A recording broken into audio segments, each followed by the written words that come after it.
Olá, paz seja convosco, povo de Deus. Deus abençoe a todos em nome do Senhor Jesus Cristo. A palavra do nosso Deus diz assim no livro de Hebreus, capítulo 10, do versículo 35 em diante. Hebreus 10, 35. Veja o que diz o Espírito Santo. Não abandoneis, portanto, a vossa confiança. Ela tem grande galardão. Olha que o Espírito Santo fala contigo, com você, neste momento, com todos nós.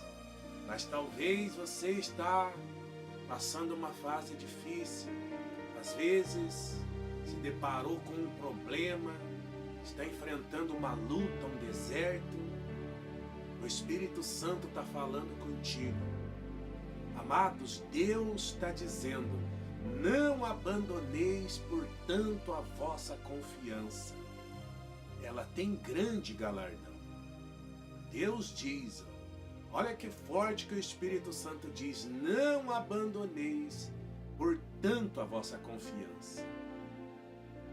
Não abandonar a confiança é não abandonar a fé em Jesus Cristo, não perder a fé em Jesus Cristo, não perder a fé, ainda que você esteja enfrentando um deserto, ainda que você esteja passando por aflições terríveis, tribulações, angústias, fases difíceis mesmo, Deus está dizendo a você, amados, não abandone a confiança que você tem em Deus. Mantenha-se firme. Mantenha-se confiando em Deus. Se mantenha na fé. Não perca a fé. Não esmoreça. Não deixe de crer em Deus. Não deixe de esperar em Deus. Porque Deus afirma que se você não abandonar a confiança em Deus, ela trará a você um grande galardão. Grande galardão. O galardão é a recompensa, né? É o prêmio. O galardão é aquilo que você busca, aquilo que você espera. É aquilo que você tem buscado, é aquilo que você tem pedido para Deus. Então, Deus afirma que se você não abandonar a sua confiança em Deus, se você não abandonar a sua fé, não perder a fé, não se esfriar na fé diante dos problemas, diante das lutas, Deus trará para você o grande galardão. Por meio dessa confiança, através da confiança que você tem em Deus, essa confiança trará para você a grande recompensa, o teu grande prêmio. Deus vai trazer para você, Deus vai te honrar. Porque é impossível a pessoa confiar em Deus em todo o tempo, em meio às lutas, em meio às fases difíceis, e ela não ser honrada. Então é impossível a pessoa não ser honrada, a pessoa que confia em Deus, que crê no Senhor Jesus Cristo, e mesmo em meio às lutas ela permanece crendo. Então, amados, permaneça crendo, confiando em Deus, porque essa confiança trará para você o grande galardão, a tua recompensa. E não é simplesmente um galardão. A Bíblia diz que é grande galardão. Ela tem grande galardão. A confiança que você tem em Deus, ela tem grande galardão. Grande. Imagine, grande para nós é uma coisa. Imagine o grande de Deus. O grande de Deus é extremamente surpreendente, amados. É extraordinariamente grande mesmo. Porque uma coisa é grande para o ser humano. O grande do ser humano é uma coisa, o grande de Deus é muito mais, é muito maior, muito maior. Deus está dizendo que trará grande galardão para você se você se mantiver confiante em Deus, confiando em Deus. Não perca a fé, não perca a esperança, não deixe de crer em Deus. Não importa o que você está enfrentando, o que você está passando, ou o que vier enfrentar. Permaneça firme na fé, confiando em Deus, porque o teu galardão está chegando. Em nome de Cristo Jesus. Aí diz mais, no versículo 36. Com efeito, tendes necessidade de perseverança, para que, havendo feito a vontade de Deus, alcanceis a promessa. Com efeito, de fato, verdadeiramente, tendes necessidade de perseverança. Amados, a perseverança é uma necessidade. A perseverança não é opcional. A perseverança é algo, é uma prática que nenhum de nós podemos abrir mão. Nós não podemos deixar de perseverar. Nós não podemos parar de perseverar. Porque o Espírito Santo está dizendo que nós precisamos ter essa necessidade de perseverar.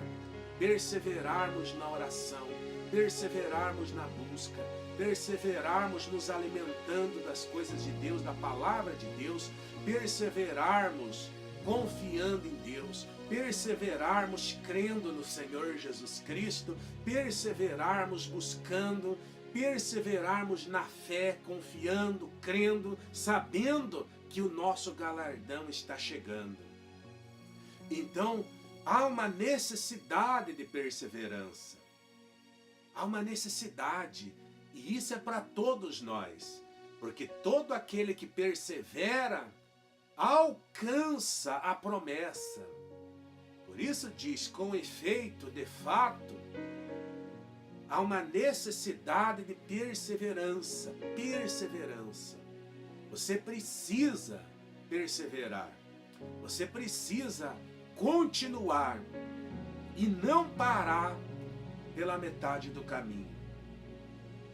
Você não pode desistir do teu sonho, da tua busca, daquilo que você tem esperado, que tem buscado em Deus. Você não pode parar. Nós não podemos parar. Nós não podemos desistir. Deus está dizendo, tendes necessidade de perseverança, para que, havendo feito a vontade de Deus, isso daqui é um ponto muito importante, amados.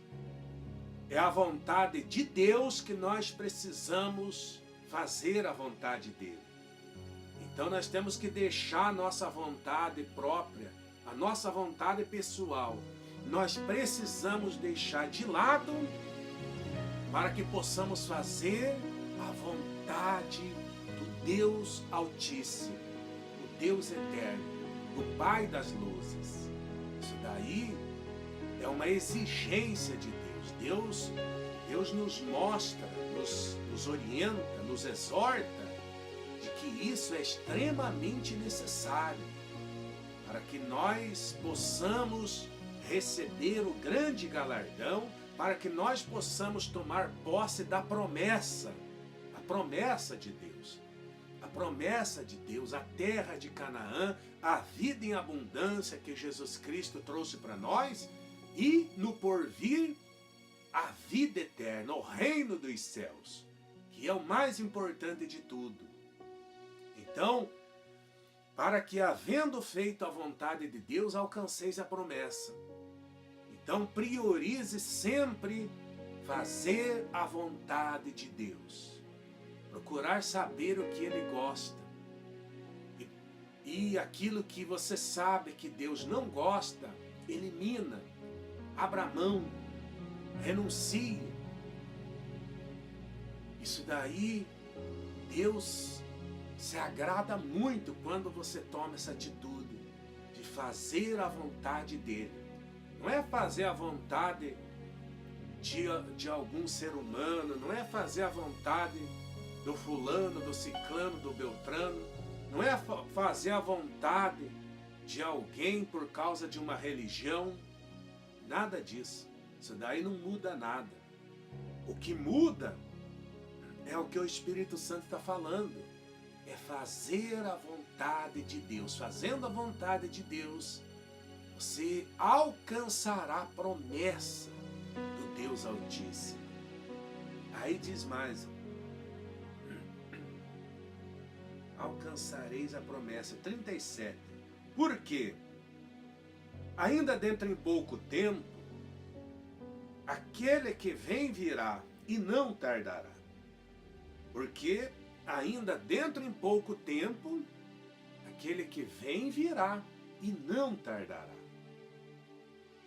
Então, quem é que está para voltar a qualquer momento? O Senhor Jesus Cristo, para juntar, para arrebatar a igreja, todos nós que servimos a Ele, que cremos nele, que temos uma aliança, um compromisso com Ele. Então, ainda dentro em pouco tempo, aquele que vem virá e não tardará. Então, quando Jesus vier, quando Ele voltar para nos buscar, Ele quer nos encontrar confiando nele, perseverando na fé. Ele quer nos encontrar firme na rocha. Ele quer nos encontrar fortalecidos nele, no poder dele, na glória dele, na unção dele. Ele quer nos encontrar cheios do Espírito Santo. Ele quer nos encontrar renovados, fortalecidos na fé. Ele quer nos encontrar transbordando da água viva. Ele quer nos encontrar alimentados no pão da vida, pelo pão da vida. Ele quer nos encontrar cheios da glória dele, do poder dele. Quando ele voltar, ele não quer encontrar nenhum de nós fracos na fé, desanimados. Ele não quer nos encontrar desviados dos caminhos dele. Assim como muitas pessoas se encontram hoje em dia espalhadas por esse mundo afora, e muitas pessoas que já estiveram na fé, que já estiveram firmes com Jesus, cheios do Espírito Santo, mas desanimaram e se afastaram, se desviaram.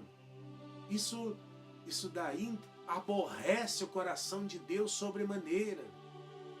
Então Deus quer nos encontrar, Jesus quer nos encontrar fervorosos no Espírito, fortalecidos nele, confiando nele, perseverando, cheios da fé, fortalecidos na fé. Então, em breve ele voltará. E ele quer te encontrar assim, amados. Ele quer te encontrar assim, meus amados, cheios de unção, fortalecidos no poder de Jesus Cristo, renovados com a sua fé, forte na fé. Ele quer te encontrar cheio do poder dele. Ele quer te encontrar com o seu espírito fervoroso, e não um crente morno, não um crente despreparado.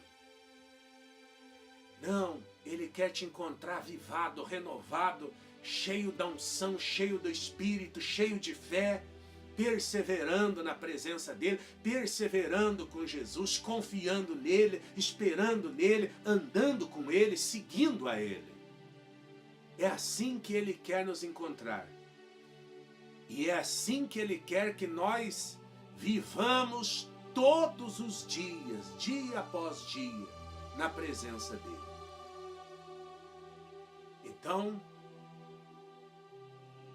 dentro em pouco tempo, aquele que vem virá e não tardará. Olha só, e não tardará. 38. Todavia, o meu justo viverá pela fé. E se retroceder, nele não se compraz a minha alma. Olha só, todavia. Deus falando, todavia, o meu justo viverá pela fé. Todavia, viver pela fé é viver ao contrário da lógica. Porque o problema de muitos crentes hoje em dia é viver segundo a lógica, é viver segundo a realidade. Mas a realidade é para o mundo, a lógica é para o mundo, não para os que creem em Deus, não para os que confiam no nome poderoso de Jesus Cristo. Viver pela fé é você crer no impossível, é você crer no invisível. Porque nós não vivemos segundo o que os nossos olhos físicos veem, e sim segundo o que os olhos da fé conseguem ver, crendo no invisível, crendo no impossível, crendo no sobrenatural.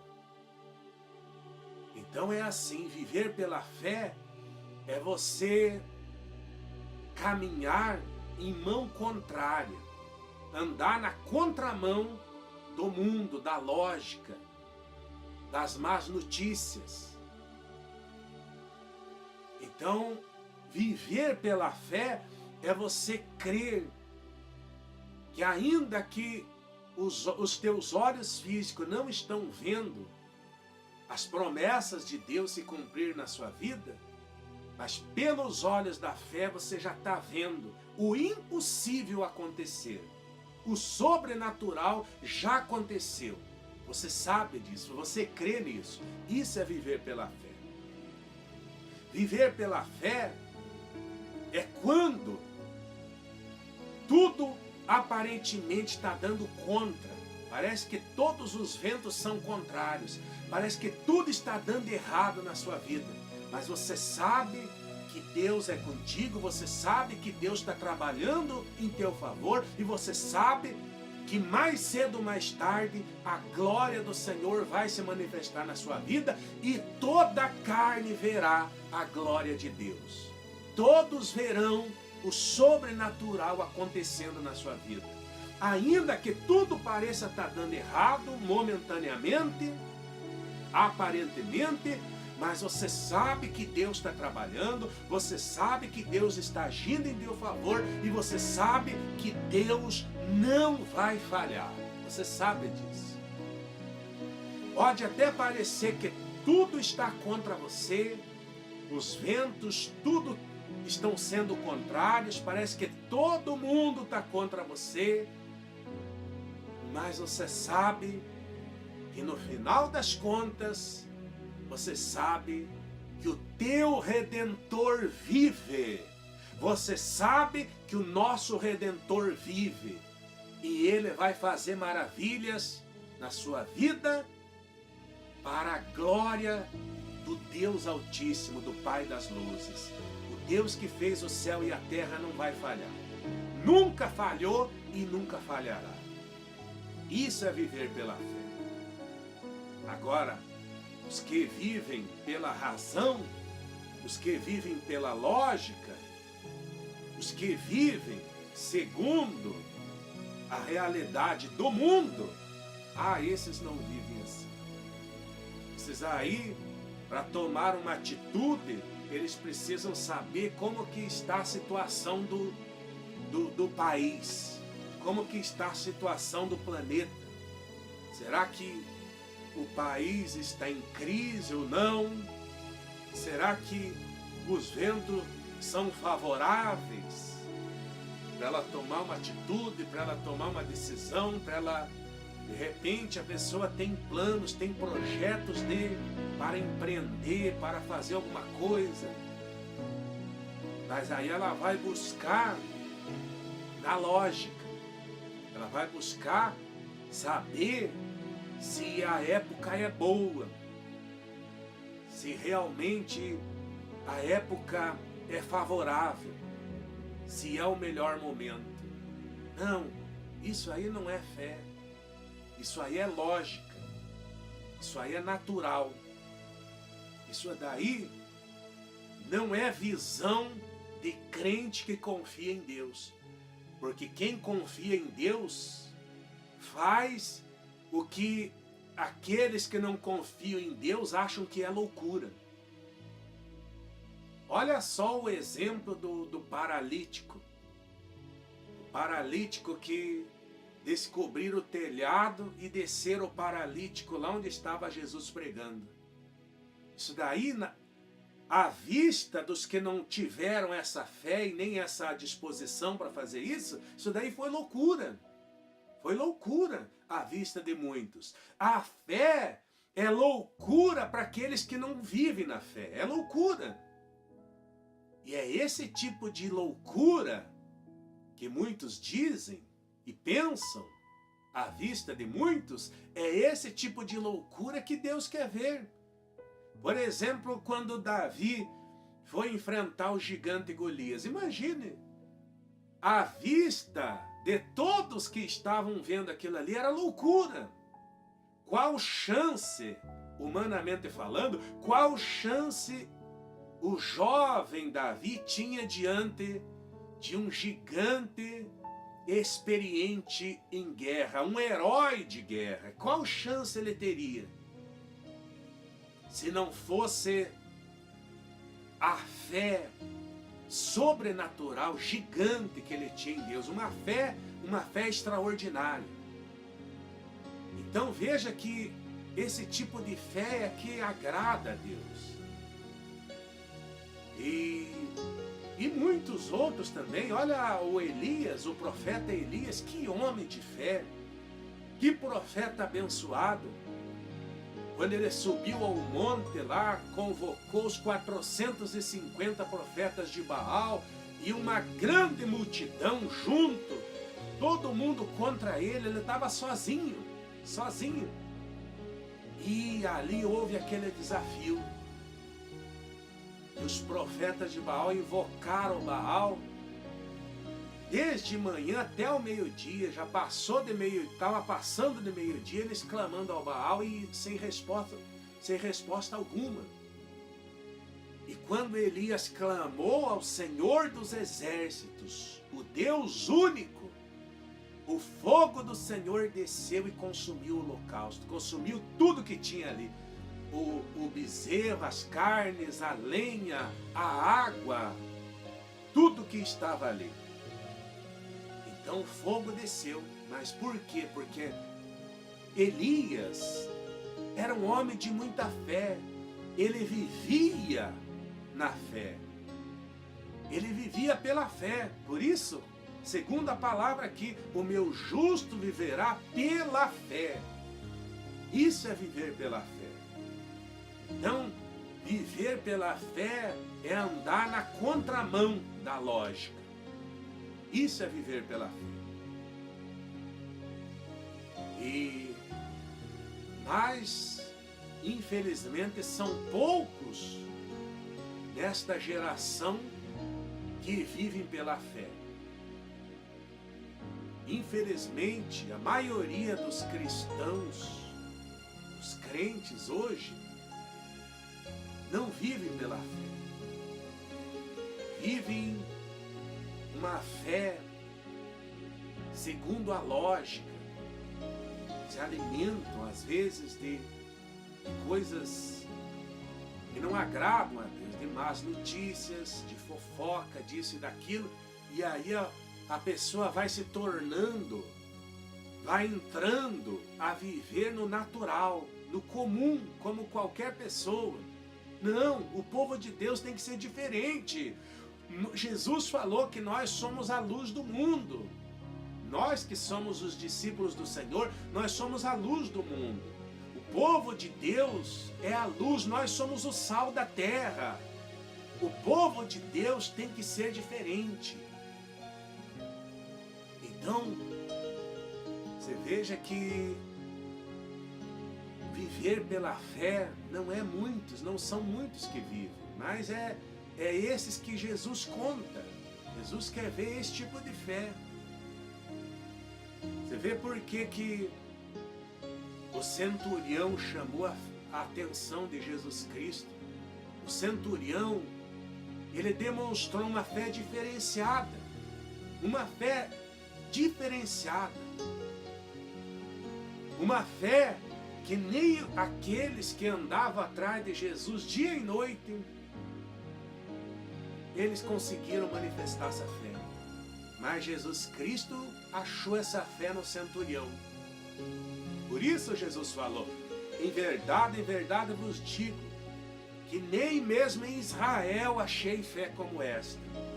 Nem mesmo em Israel, nem mesmo no povo de Deus, Jesus achou uma fé tão grande como a fé do centurião. Imagine a alegria no coração de Deus quando encontra alguém com uma fé dessa. Então, Jesus diz, ó o que Deus diz: todavia o meu justo viverá pela fé. Não é pela razão, nem pela lógica. Não é pelo que estão falando nas notícias ruins, não é pelo que estão prometendo aí mundos e fundos, não é porque o fulano disse, pelo que o fulano falou, não é porque a religião é assim, é assado, negativo. Não, viver pela fé é viver segundo a palavra de Deus, é viver segundo a vontade de Deus e ponto final. É a palavra de Deus, é a orientação de Deus que nós precisamos seguir, dia após dia. Aí diz mais: todavia o meu justo viverá pela fé, e se retroceder, nele não se compraz a minha alma. Se retroceder, retroceder é recuar, é voltar atrás, é desistir. É fazer o que os filhos de Israel queriam fazer. Quando eles começaram a passar algumas dificuldades no deserto, o que eles falaram? Ah, vamos voltar para o Egito. Vamos voltar. Quer dizer, vamos recuar, vamos voltar atrás. E isso daí faz acender a ira de Deus quando a pessoa faz isso. Quando a pessoa recua, Deus se aborrece com isso, Deus se entristece com isso, Deus não gosta disso. Porque aí a pessoa demonstra o quê? A falta de confiança em Deus, a falta de fé, a falta de crença em Deus. Quando ela recua, quando ela retrocede. Então, quando a pessoa retrocede, Deus está dizendo, nessa pessoa que retrocede, Deus não tem prazer nisso. Deus não tem prazer. E se retroceder, nele não se compraz a minha alma. Deus não tem prazer na pessoa que retrocede. Essa é a realidade. Aí diz assim, ó, no 39. Nós, porém, não somos dos que retrocedem para a perdição. Somos, entretanto, da fé para a conservação da alma. Nós, porém, não somos dos que retrocedem para a perdição. Você e eu, todos nós, amados, todos nós, povo de Deus, nós não somos dos que retrocedem. Você não é dos que retrocedem. Você não faz parte dos que retrocedem. Você não é do grupo dos que retrocedem, dos que abandonam a fé, dos que abandonam a Deus, dos que recuam. Você não é desse grupo. Você não faz parte dos que retrocedem. E os que retrocedem, olha só, eles retrocedem para a perdição. Imagine, a pessoa retroceder, abandonar a Deus e enveredar para a perdição. Mas nós não somos dos que retrocedem para a perdição. Somos, entretanto, da fé para a conservação da alma. Toda pessoa que é da fé, toda pessoa que vive na fé, essa pessoa está conservando a alma. O que é conservar? Conservar é não deixar estragar. Qualquer coisa importante que você tem, você conserva guardado em um local seguro, para não estragar, para não deteriorar. Conservar é exatamente isso, é guardar num local seguro, para não estragar, para não destruir, para não se deteriorar, para não se deteriorar, isso mesmo, para não se deteriorar. Então, toda pessoa que está na fé, que vive na fé, ela está conservando a alma, ela está guardando a alma em um local seguro, para conservar a alma, porque a nossa alma pertence ao Deus Altíssimo.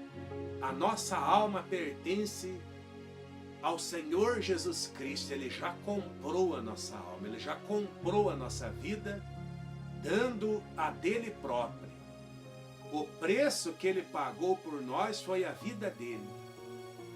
Ele pagou o preço, portanto, nós não somos mais de nós mesmos. Nós pertencemos ao Senhor Jesus Cristo, ao Deus eterno. Então, todos nós que vivemos na fé, nós estamos conservando a nossa alma, porque ela não é nossa, ela pertence a Deus e ela precisa ser conservada. E o único jeito de conservarmos a nossa alma é vivendo na fé.